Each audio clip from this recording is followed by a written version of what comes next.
Hola, hola Jesús. Muy buenas, buenos días, ¿cómo estás? Muy bien. Jesús de la Fuente es el creador, fundador, emprendedor de un proyecto que es líder en grafeno y que como su propio nombre indica se llama Grafenea. Como el grafeno es algo que pocos conocemos, aunque seguramente lo tendremos en muchas cosas que utilizamos habitualmente, lo mejor es que tú nos expliques qué es lo que hace Grafenea y para qué sirve. Sí, pues bueno, pues empezamos con Grafenea en 2010. El grafeno fue descubierto en 2004. Es un material que es de una sola capa de átomos de carbono. Es un material que se considera que es bidimensional porque no tiene grosor, ¿no? El grosor es solo un átomo de carbono. Y tiene propiedades ópticas, eléctricas, térmicas muy interesantes, mecánicas también, que lo hacen muy distinto a otros materiales que tenemos hasta la fecha. Entonces, a partir del material se descubre en 2004 por dos científicos en Manchester, dos científicos rusos en la Universidad de Manchester, y a partir de ahí pues empieza un poco la curiosidad, ¿y este material, esto para qué servirá? ¿No? Bueno, cuando ya se desarrolla un poquito más, en 2008-2009 hay también un par de descubrimientos científicos interesantes y es cuando pues decidimos o decido, pues monto el primer business plan de Grafenea y lo típico que se hace en estos casos, ¿no? Le convences a los conocidos o a los amigos con capital para poder invertir en un proyecto de estos y bueno, yo me cogí un préstamo para poner mi parte del capital y empezamos el viaje en 2010. Yo en aquel momento trabajaba en PricewaterhouseCoopers cuando estaba con toda esta idea y bueno, también pues tenía ganas, ¿no? Que estaba encantado y Price es una firma estupenda, pero tenía ganas pues de montar mi propio negocio y toda la parte de materiales avanzados y tecnología siempre me había llamado mucho. Por mi trabajo estaba muy en contacto con los materiales de silicio, de nitruro de galio, de litio, ese tipo de materiales. Entonces, bueno, pues estaba un poco cerca, digamos, de los negocios de materiales avanzados. Y ahí empezamos un poco la carrera, ¿no? Desde 2010 empezamos en Donosti, en CIC Nanogune, y luego hemos ido creciendo, tenemos nuestros propios laboratorios en el Parque Tecnológico de Miramón y hemos ido desarrollando, sobre todo tenemos muchos clientes en Estados Unidos y ese es el motivo que en 2015 abrimos una filial en Boston, que es donde estoy yo ahora, y bueno, yo he estado periodos de estar aquí, estar allí, he probado un poco las dos fórmulas. Ahora estoy aquí, llevo realmente aquí 4 años basado aquí y con un año y medio. Y bueno, la verdad es que por ahora la experiencia está siendo muy interesante. La adopción de nuevos materiales es lo que, ¿no? Lo que se suele denominar deep tech, ¿no? Que son tecnologías ¿no? o profundas o tecnologías, digamos, que tienen mucho impacto, que requieren mucha inversión y que requieren plazos muy largos de tiempo, ¿no? Y lo hemos visto con mil ejemplos. Con el silicio, pues le costó casi 30 años, la fibra de carbono también, bueno, un montón de materiales avanzados han seguido un poco esos caminos, ¿no? Ahora ya el mercado está siendo ya mucho más claro. Nosotros facturamos el año pasado 2 millones de euros, somos 30 personas, ese es un poco el tamaño de compañía. Todavía el mercado de grafeno es pequeño, nosotros somos líderes en grafeno digamos, de alta calidad y que es donde pensamos que hay más valor, ¿no? Porque el grafeno, digamos, de baja calidad, pues al final compite con materiales muy baratos y muy existentes como el grafito y otros que vemos que hay menos oportunidad de negocio ahí. Y bueno, y la verdad es que por ahora estamos muy contentos y tenemos ya clientes pues en aplicaciones industriales, en aditivos de polímeros, en optoelectrónica, biosensores, son las principales aplicaciones. Y bueno, las perspectivas son buenas, aunque queda mucho trabajo también por hacer, sin duda. Ajá.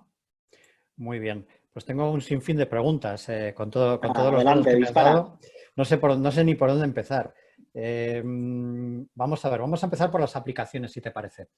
Has hablado por una parte de aplicaciones industriales. Sí. Esto es muy genérico. Vamos a ver si lo podemos concretar un poquito. Mm. Eh, Sí, ahí, eso es, ahí las aplicaciones que están más avanzadas con ujú, grafeno están en el entorno de mejorar propiedades de polímeros y hay un sinfín de aplicaciones de nicho, ¿no? polímeros que se utilizan en diversas aplicaciones industriales, en diversos componentes, que necesitas, que los clientes necesitan un plus de rendimiento de esos materiales. Entonces se hacen pequeñas adiciones, ¿no? Se prepara en función del material concreto, en función de la matriz, se prepara una formulación concreta con grafeno. Y se trata de mejorar alguna de las propiedades, por ejemplo, las propiedades mecánicas o propiedades térmicas o eléctricas o conductividad eléctrica, esos son los casos más típicos. Y ahí hay un sinfín de aplicaciones, ¿no? Y en general son aplicaciones industriales, pero de tamaño, digamos, de nicho, ¿no? De decenas, de cientos de millones de dólares de tamaño de mercado, pero hay muchas aplicaciones distintas, digamos, en esos campos, ¿no? De aditivos de polímeros. Eso es como, digamos, como un mundo. Sí. O sea, esto es como utilizar, como cuando se requieren polímeros en entornos duros. Creo que tiene una denominación. Eso es. Cuando, digamos, los materiales estándares pues no te funcionan lo suficientemente bien y necesitas una solución mejor, normalmente pues ya o te cambias de familia de material, ¿no? Yo qué sé, te vas de un polímero a un metal o a una fibra de carbono o a una cosa así, pero ya es un salto muy grande en costes, en procesos de fabricación, etcétera, o intentas mejorar el polímero con el que estás trabajando, ¿no? O sea, por ejemplo, evitaría que el polímero se derritiera en una situación en la que hace mucho calor, por ejemplo, ¿no? Sí, más que derretirse, por ejemplo, una aplicación típica es conductividad térmica. Hay, por ejemplo, polímeros que se utilizan para componentes electrónicos que tienen que disipar calor, ¿no? Lo típico, un microprocesador o unos chips, lo que sea. Y eso pues te exige pues, un polímero que disipe calor lo mejor posible. Entonces, si tienes una situación normal, pues con los polímeros existentes que hay, ¿no? Pues lo puedes hacer perfectamente, ¿no? Pero si ya necesitas un rendimiento un poco especial o tienes un tamaño de placa muy pequeño donde tienes poca superficie para disipar calor, pues ya necesitas algo un poco más especial, ¿no? Y ahí es donde se abren oportunidades.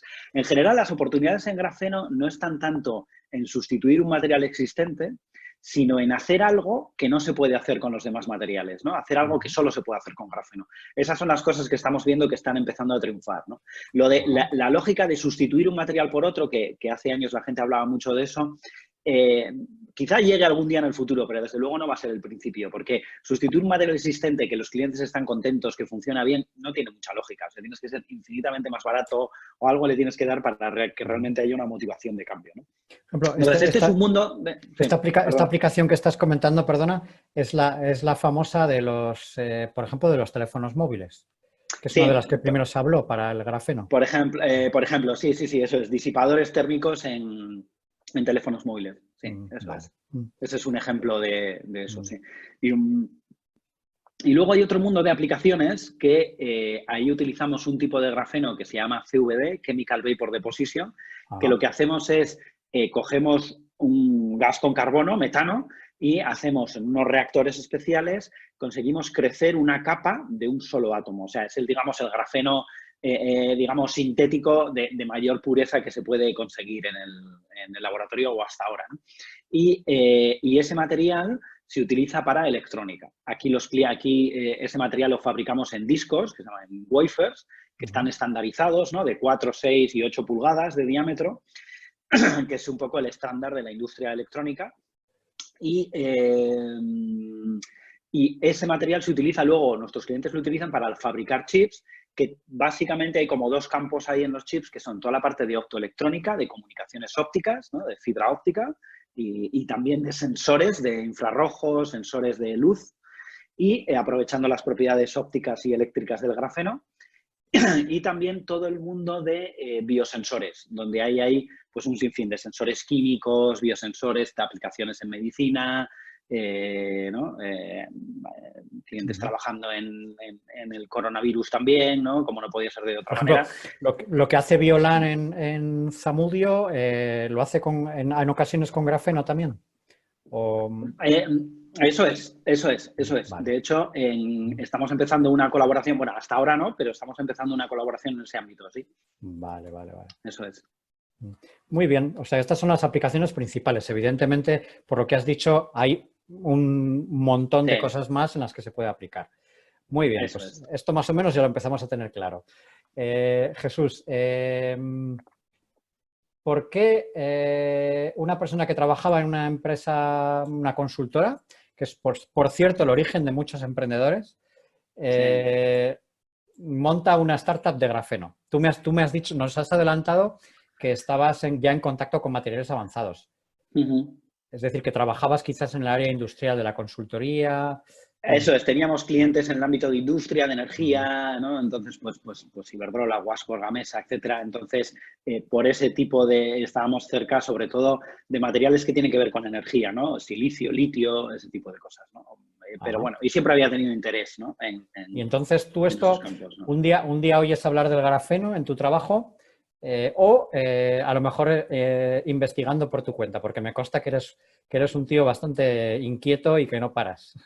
Sí, sí, sí. Sí, la verdad es que, bueno, empecé a leer artículos, yo creo que me empezó a mandar Google artículos, estaba suscrito a diversas alertas ya ¿no? con estos keywords y me empezó a mandar, yo creo que sería el 2008, y empecé a investigarlo, ¿no? Mm. Y bueno, y tenía claro que ahí iba a haber una oportunidad de negocio. No está claro de qué tamaño va a ser, ¿no? El mercado, pero daba igual. Ahí sí hay una oportunidad de negocio, ¿no? Y como dicen aquí los americanos, siempre hay espacio para el líder, ¿no? En un sector, ¿no? Entonces esa O era sea, nuestra o vocación, sea, ¿no? un día supiste que existía el grafeno y pusiste en Google Alertas la palabra grafen, entiendo que en inglés, Sí, porque entonces habría poca sí, literatura en sí, castellano, y sí, entonces sí, sí, empezaste a leer lo eso que es. te llegaba, ¿no? A ver de qué iba eso. Es Eso interesante, es es, una forma de hacer una investigación eso que es. está al alcance de cualquiera, porque las alertas de Google siguen siendo gratuitas. Sí, sí, sí, sí, sí, sí. No, la verdad es que eso es. Yo creo que el reto fue de verdad dar el salto, ¿no? E investigarlo un poco, pues pintar. Me acuerdo cuando nació mi tercer hijo, Ignacio,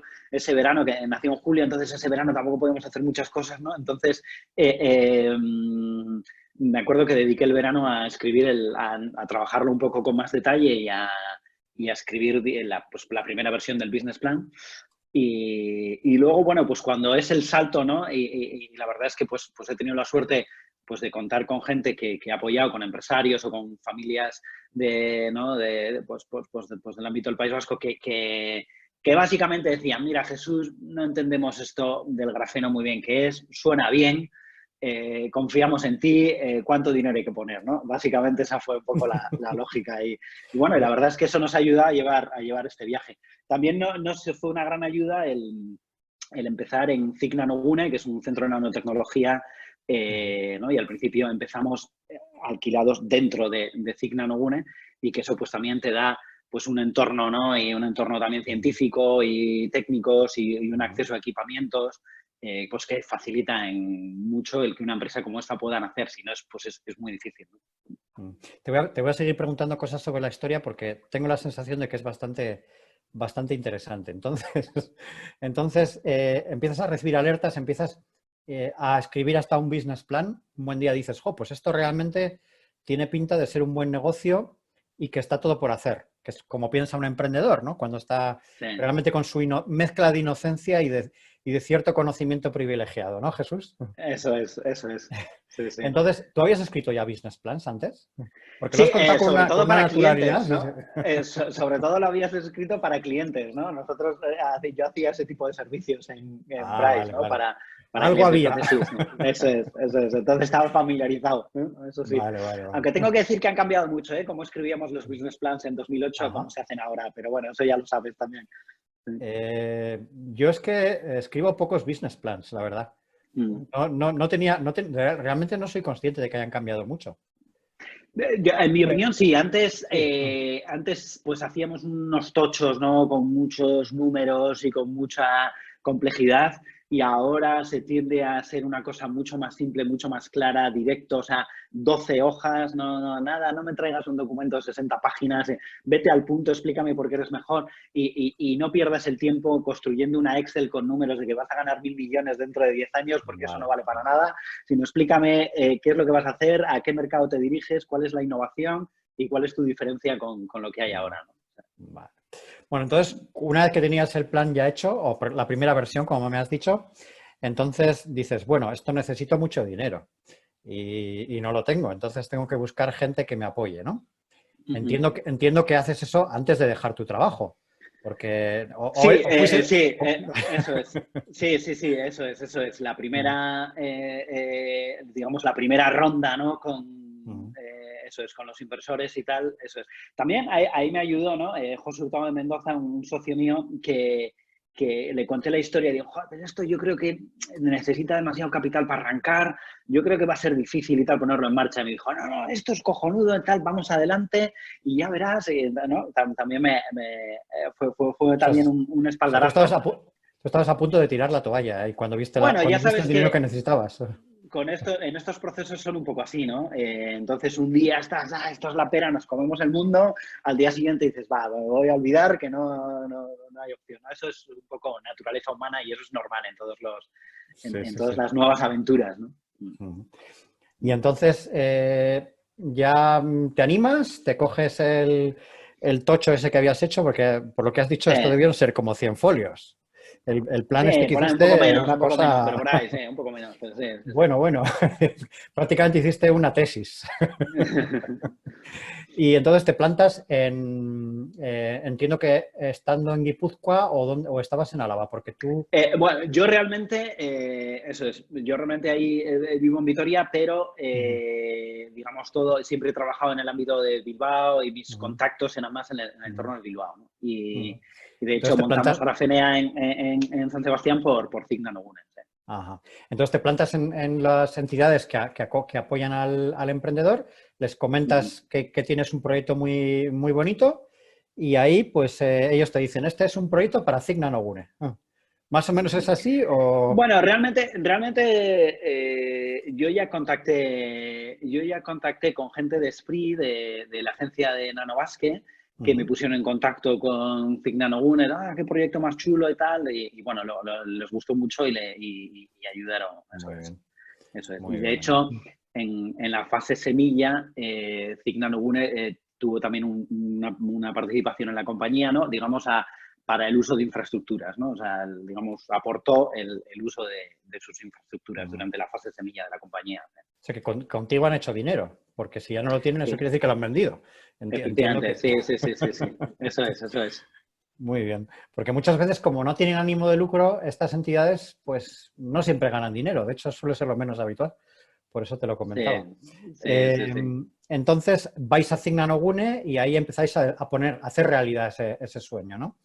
Eso Jesús. es, Ujú. eso Y, es, y esto tiene que ser difícil porque estás hablando de un proyecto absolutamente novedoso, ahora más que novedoso se dice disruptivo, ¿no?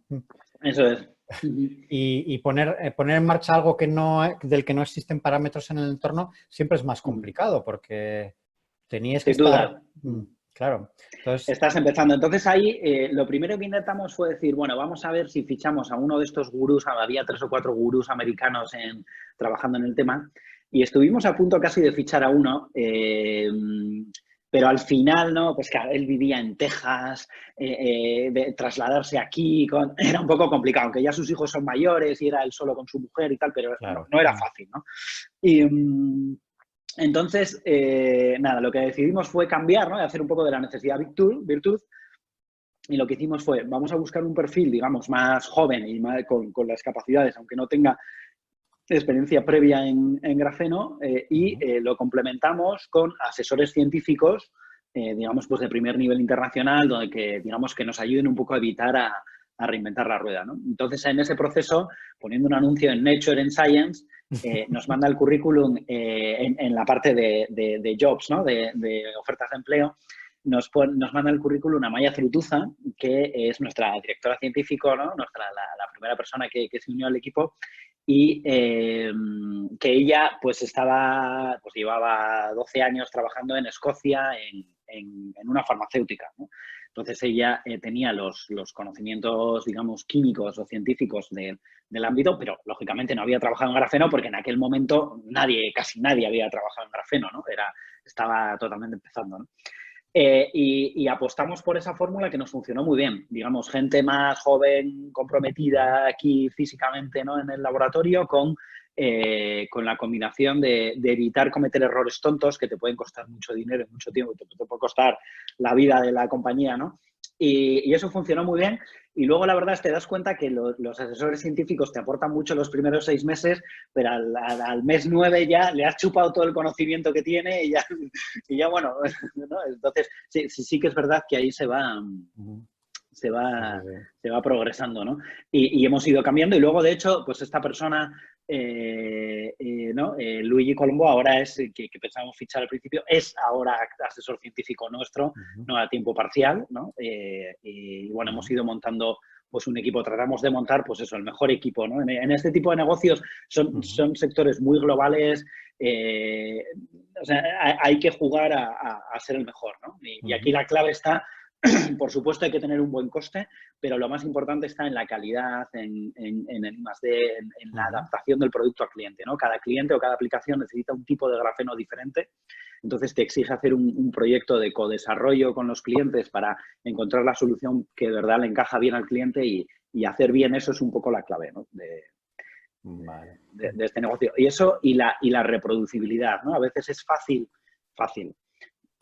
fabricar una muestra suelta de un material que funciona muy bien, ¿no? Y eso te vale para ganar el premio Nobel, pero no te vale para montar un negocio, porque para montar un negocio necesitas fabricar millones de esas y que todas funcionen igual, ¿no? Hay un reto ahí de escala y de reproducibilidad que es muy importante. Muy bien. Entonces, bueno, ya tienes el equipo bien liderado, los asesores, estás en unas instalaciones que son, se supone que entiendo que ideales para ello.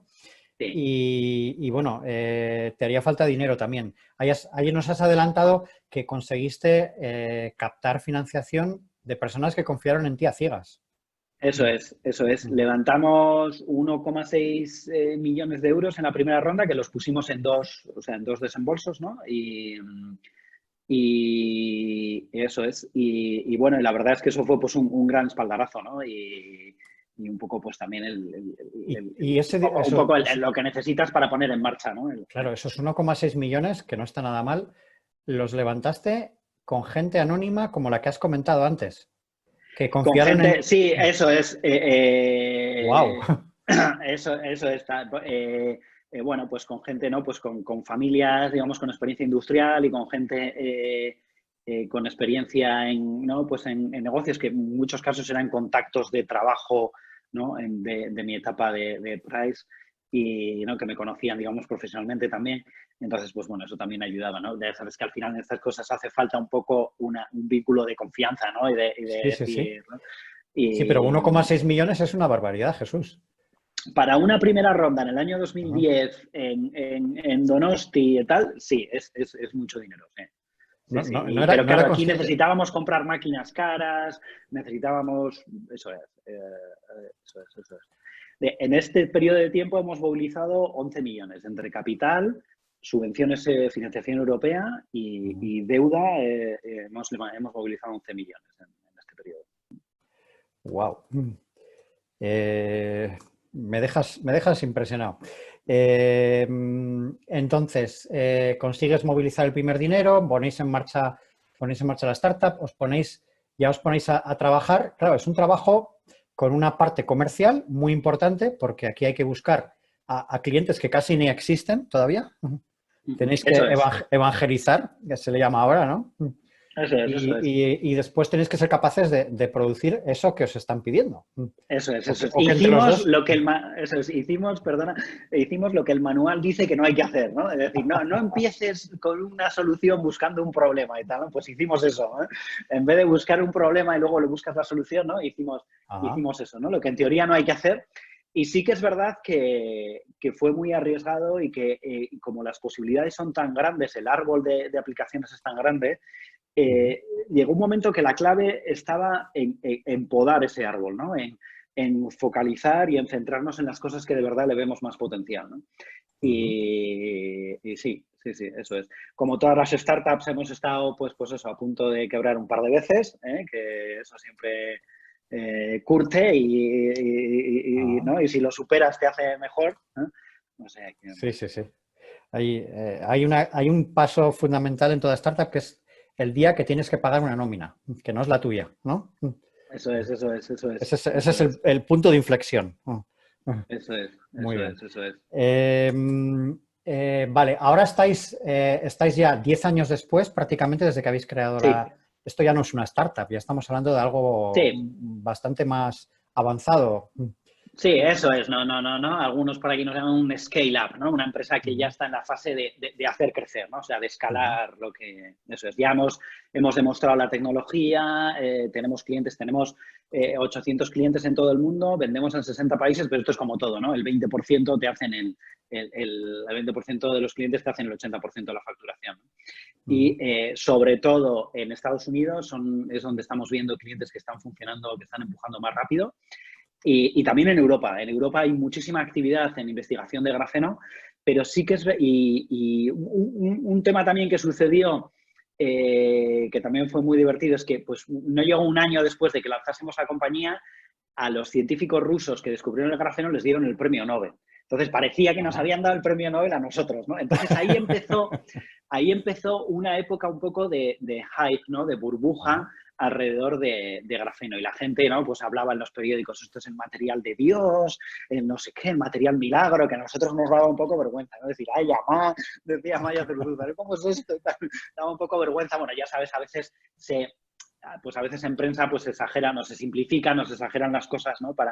Y bueno, y ahí sí que se creó también un efecto que pasa siempre, ¿no? Un poco efecto negativo, pues que hubo también un montón de compañías que intentaron salir a levantar capital, muchas levantaron capital, ¿no? Y bueno, pues muchas historias un poco pues que no acabaron bien porque al final no tenían una base real, ¿no? Tecnológica ni de negocio, sino que era, bueno, pues era un poco más aprovechar un poco la burbuja, ¿no? Pero bueno, como pasa con todas las Ujú. tecnologías, ¿no? Esa Sí, sí, etapa sí. ya la hemos pasado, ¿no? La típica Ujú, curva de Gartner, ¿no? De expectativas muy altas, luego desilusión y luego ya que empiezan a venir las aplicaciones reales, ¿no? ujú. Y en mi opinión, pues ya estamos pues en la parte buena, ¿no? De esa curva ya, donde ya estamos viendo, Y bueno, donde pues solo, poco a poco aplicaciones reales, ¿no? y donde solo quedáis los buenos. Eso es, Sean, ha habido una limpieza importante, eso es, aunque ujú, bueno, eso es, pero... como en todos los sectores de tecnologías nuevas. eh, Entonces, has dicho que el 20% de los clientes te hacen el 80% de la facturación. No sé si se puede nombrar alguno de los clientes o es un tema confidencial. Mm, Sí, algunos sí, en otros tenemos acuerdos de ujú, confidencialidad que no nos dejan, ¿no? Nuestro primer cliente fue Nokia en el año ajá, 2011. Además, de ahí lo conseguimos a puerta fría, leímos una nota de prensa que estaban trabajando con grafeno para electrónica flexible, ¿no? Para pantallas flexibles y móviles flexibles en aquella época. Y nada, les escribo al de la nota de prensa. Dice, no, yo no estoy con esto, pero te pongo en contacto con mi compañero y tal. No, yo tampoco, pero te pongo en contacto con no sé quién. Y al ujú. final damos con la persona clave. O sea, que Y vendiste por email.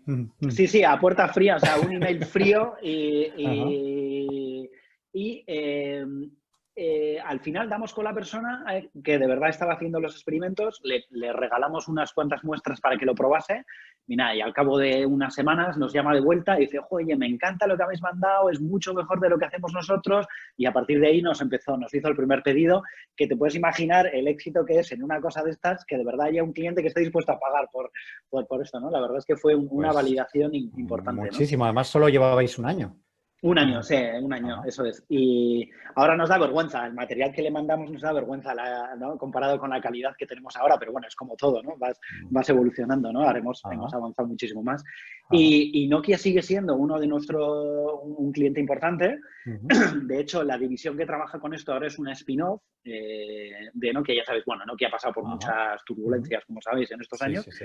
y está trabajando en cámaras avanzadas de infrarrojos, de visión nocturna, para Ujú, muchas aplicaciones. La aplicación un poco más grande, pues son todo lo que son en coches, ¿no? Las cámaras que se ponen en los coches si le ujú, metes esta capa, ¿no? En la misma cámara que es capaz de ver ujú, una parte del infrarrojo, pues tienes una cámara pues mucho mejor, que ve a través de la niebla, que ve en la oscuridad, que ujú, diferencia mucho mejor las personas de ajá, los objetos, ese tipo de cosas, ¿no?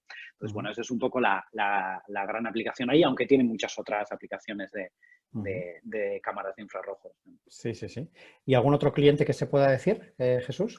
Sí, luego trabajamos con muchos clientes también del ámbito de la electrónica. Hemos suministrado a Intel, a IBM, a Toshiba, eso es, a ese O tipo sea, de clientes. Estamos también en el ámbito del Graphene Flagship. El Graphene Flagship fue un proyecto que lanzó la Unión Europea en el año 2013 y, bueno, la Unión Europea pidió, o sea, no sé si estás un poco familiarizado, pero la Unión Europea tiene pues los programas, el Horizonte 2020, el Horizonte Europa, que pues hace diversos proyectos de investigación pues que suelen ser de 5 o 6 millones de euros, ¿no? 3 o 4 años, que está muy bien, pero... Ahí hubo un momento en que se dedicó al grafeno muchísimos recursos, sí, sí. Eso es, entonces, pero querían hacer algo un poco de más impacto, ¿no? Y copiaron un poco la idea del proyecto Apolo, ¿no? De John Fitzgerald Kennedy, ¿no? De hacer algo, pues, de una década, pero que algo que de verdad sea un salto significativo, ¿no? Para la sociedad y tecnológicamente y económicamente, ¿no? Entonces pidieron ideas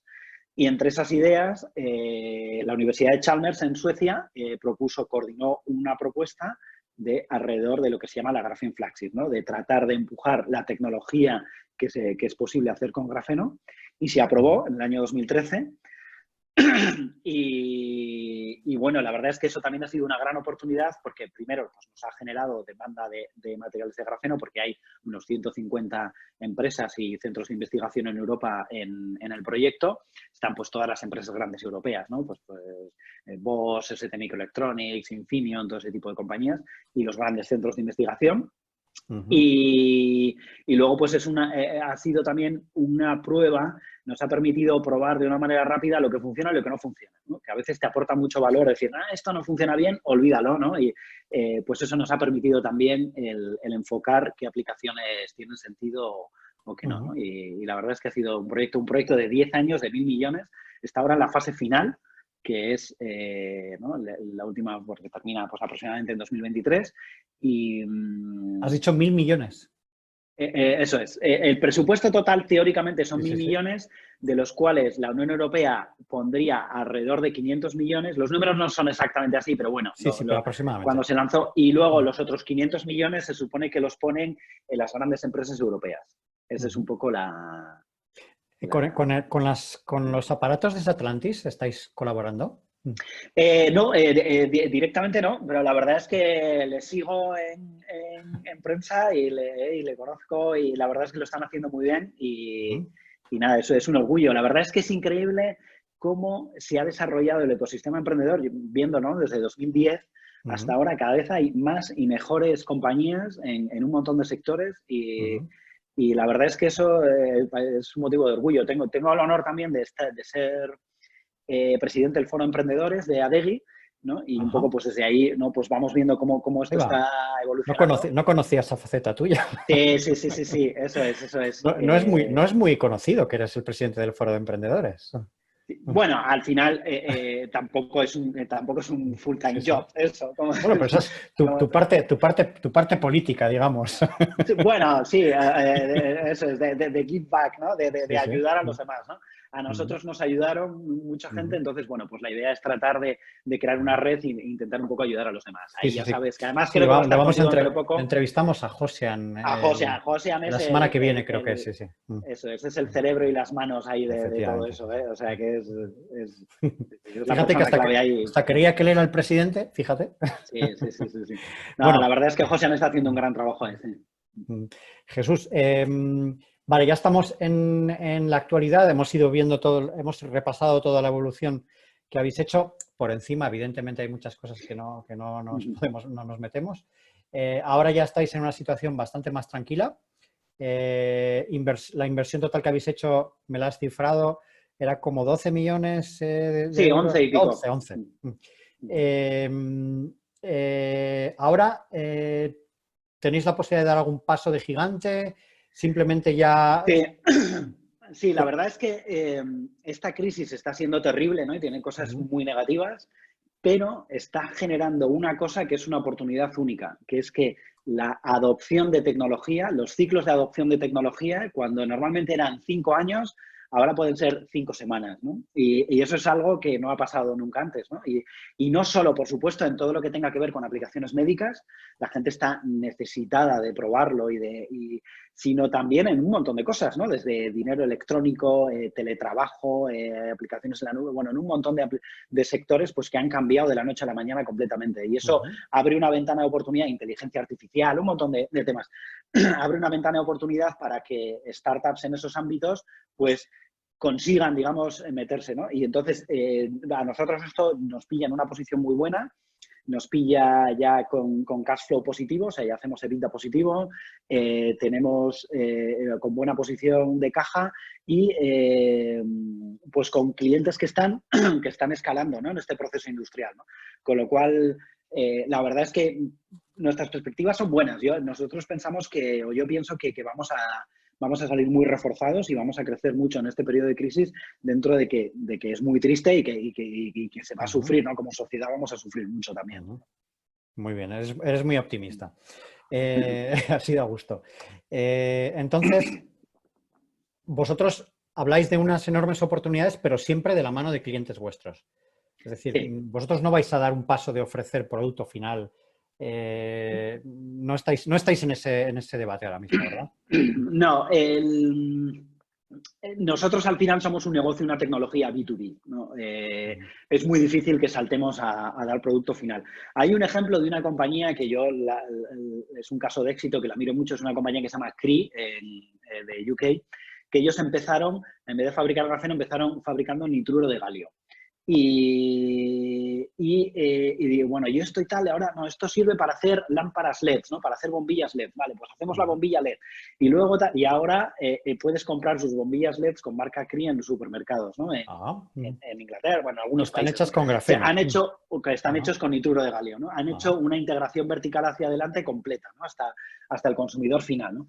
De momento eso está fuera de nuestra estrategia porque el capital que requeriría sería muy alto y luego es muy difícil hacer muchas cosas a la vez bien, ¿no? O sea, al final tienes que elegir tu campo y en eso tienes que tratar de ser el mejor, pero intentar hacer 7 cosas a la vez es muy difícil que te salgan bien, sobre todo para una compañía de nuestro tamaño, ¿no? Cuando seamos más grandes, pues igual ya tendrá el momento de diversificar, ¿no? O crear otras spin-off o departamentos o lo que sea trabajando en otras aplicaciones. Lo que sí que hemos hecho, que es una cosa que no estaba, ¿no? Que es un pequeño pivot, ¿no? Que hemos hecho, que no estaba en la estrategia original, es para todas estas aplicaciones de electrónica, nuestra idea era simplemente fabricar el material, el grafeno, y dárselo a los clientes. Y nos hemos dado cuenta que nuestros clientes, aunque muchos de ellos son grandes empresas de electrónica, pues tenían muchas dificultades a la hora de fabricar los chips utilizando nuestros discos de grafeno. Pues bueno, por diversos problemas técnicos, problemas de que no podían utilizar su fábrica por limitaciones y tal. Entonces, hemos empezado a ofrecer ya desde el año pasado el servicio de fabricación de chips, lo que se llama en la industria, en la jerga se llama el foundry, un foundry model, ¿no? Es decir, alguien te da el diseño del chip y tú te encargas de fabricárselo entero. Le pones el grafeno, pero no solo el grafeno, sino que además se lo fabricas entero o prácticamente entero. Y eso nos está funcionando muy bien. Es un pequeño paso, o sea, un paso en la cadena de valor, y eso está permitiendo que acortar los tiempos de desarrollo para muchos clientes y digamos, acelerar la adopción de la tecnología. ¿Y eso lo hacéis en Donosti?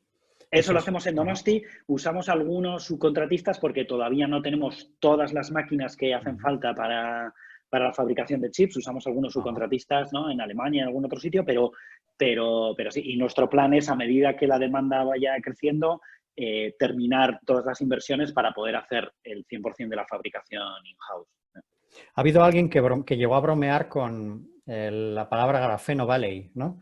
Como el Silicon Valley, Grafeno Valley. Eso todavía estamos hablando de un sueño imposible, entiendo, ¿no? No hay tanta demanda como para que...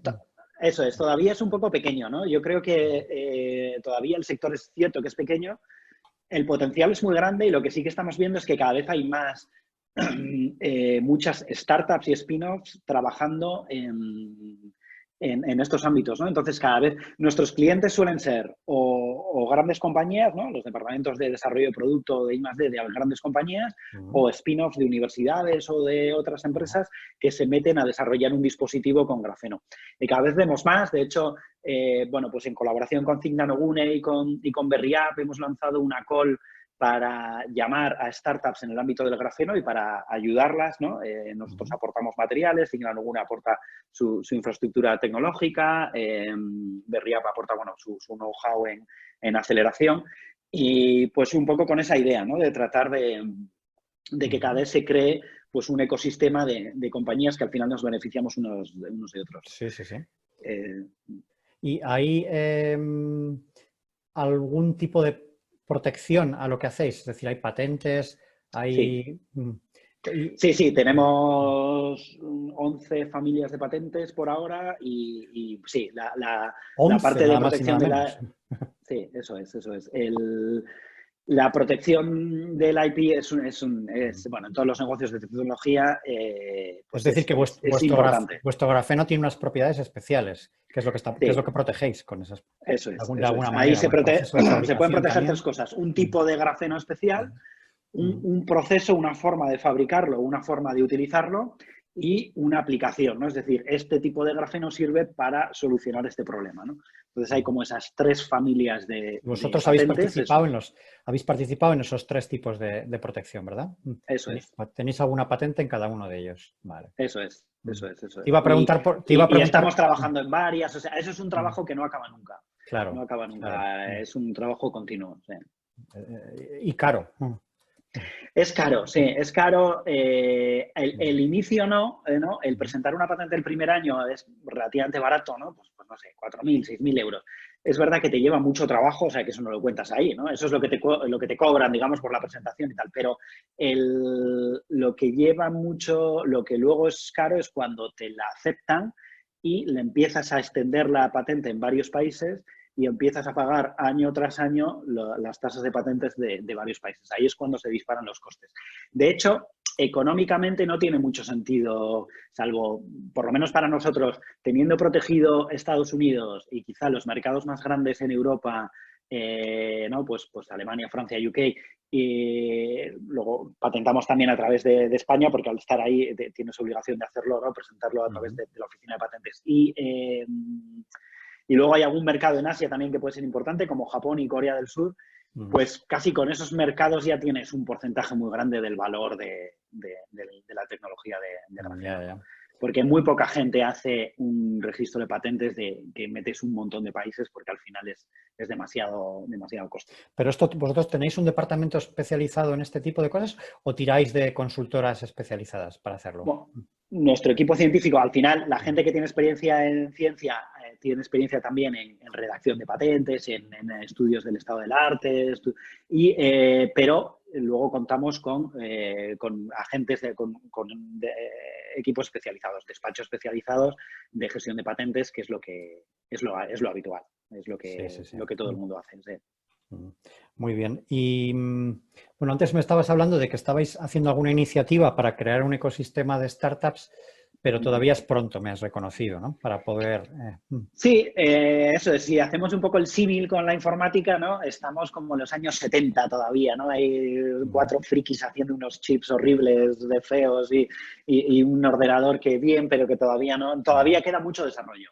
La tecnología tiene mucho potencial y tiene mucho desarrollo, ¿no? Y bueno, y la verdad es que es un mercado totalmente global donde no hay...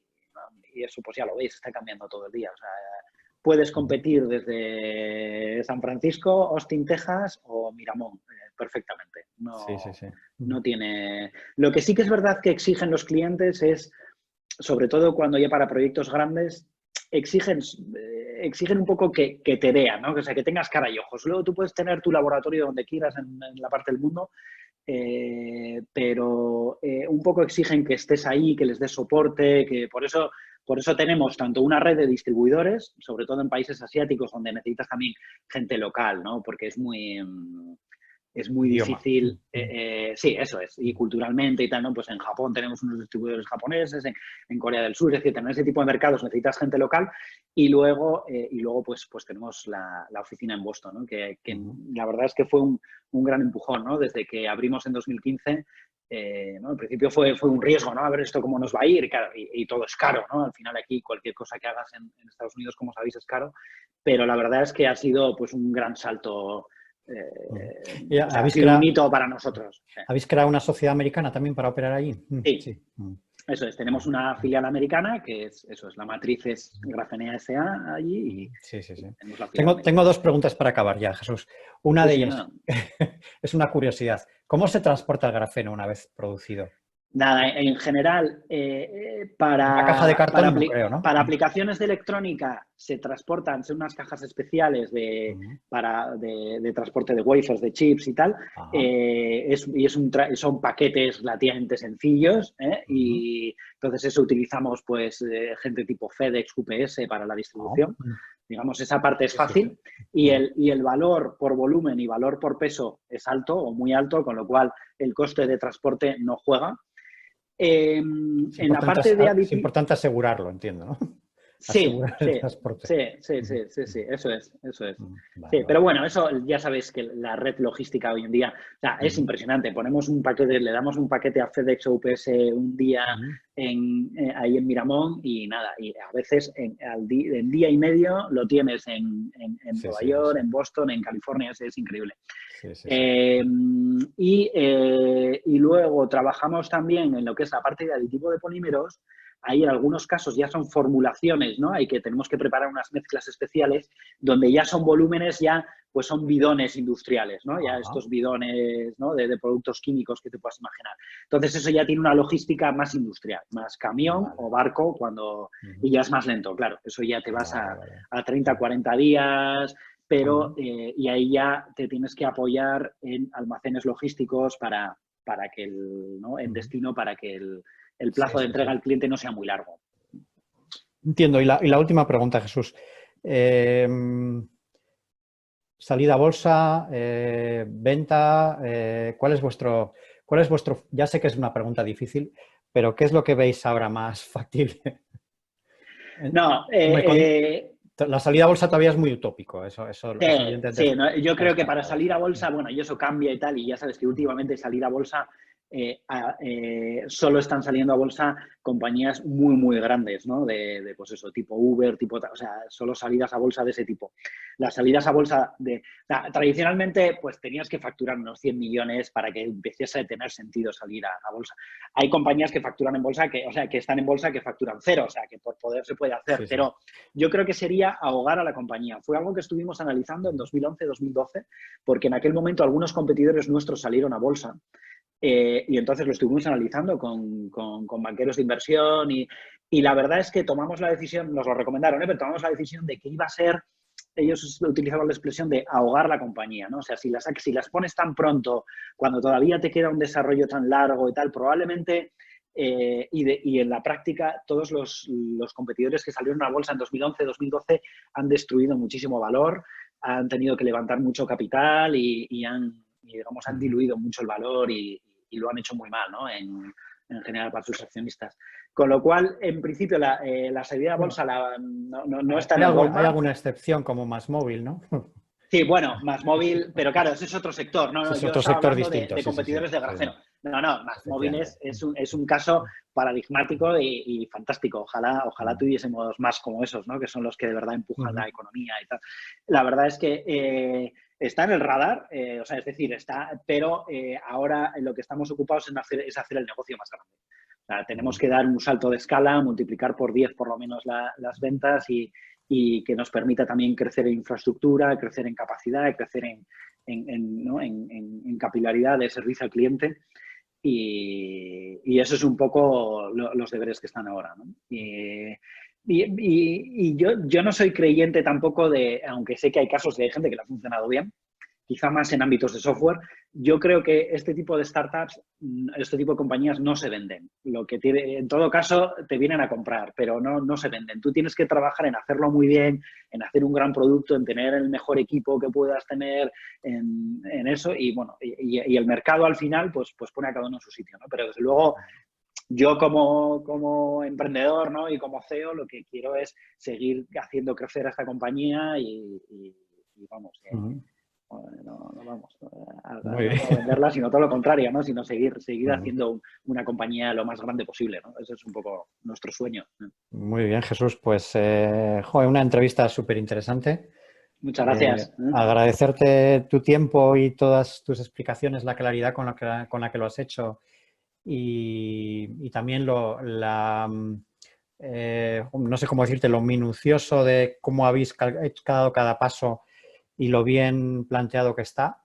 La verdad es que creo que tu ejemplo es un ejemplo de libro de cómo emprender. Joder, os auguro muchísimos éxitos, ya te lo dije cuando nos conocimos y te, Sí. y te lo repito.